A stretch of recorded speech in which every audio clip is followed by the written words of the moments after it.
Hi, families, and hi, kindergarten. I just wanted to go ahead and quickly send you some resources that I put together to kind of make this transitional time a little bit easier.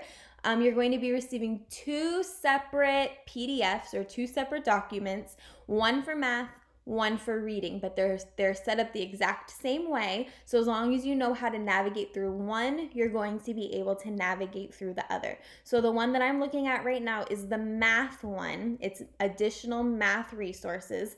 And up at the top, the first thing that I have for you are some ABCYA or ABC Yeah games. Now, this is a great resource to have. The kids loved going on ABC Yeah or ABCYA during their free computer time. They have math games, they have reading games, they have games just for fun. So it's something that the kids can do independently by themselves. They know how to navigate through that website and choose the games that they want to play. The games that I picked that I linked on this document are ones that are kind of focused on some of the standards and things that the kids need to know before they move on to first grade. So it's just good practice for them. But overall, it's a great website and they can pretty much do any game on there as long as it's grade appropriate. So they would just have to go look at the kindergarten games. The other resources that I have for you underneath are from Pink Cat Games. And Pink Cat Games are is a website, and that website practices every skill that you can dream of. So it's really great. The kids love playing these games. We play them every single day.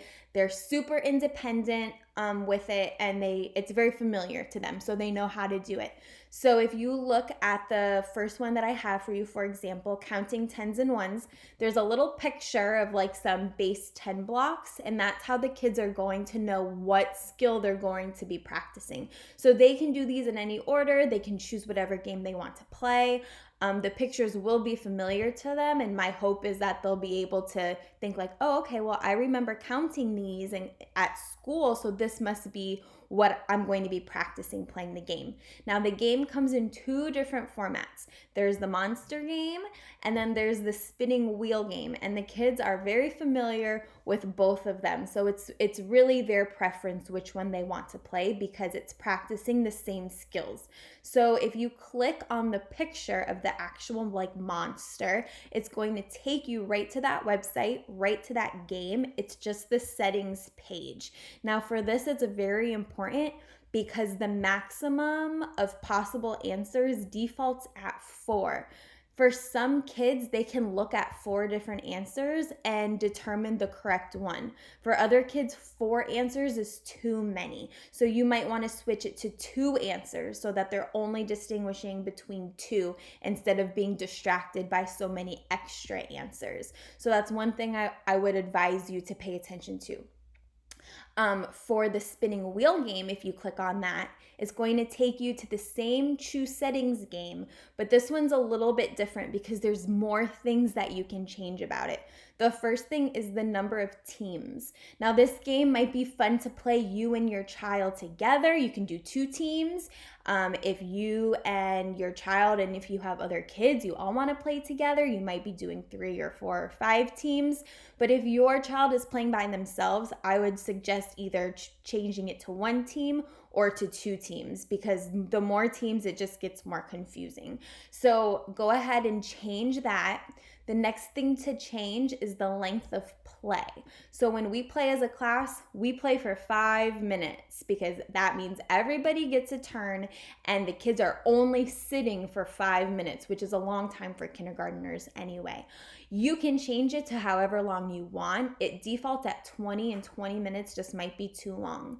The last thing that I would change is the maximum number of possible answers for the same exact reason. It defaults at 4, and 4 is just too much for some of those kids. So I would change it to 2, maybe 3, or if your child can handle it, you can leave it at 4. And then just press play at the bottom and it'll take you straight to the game.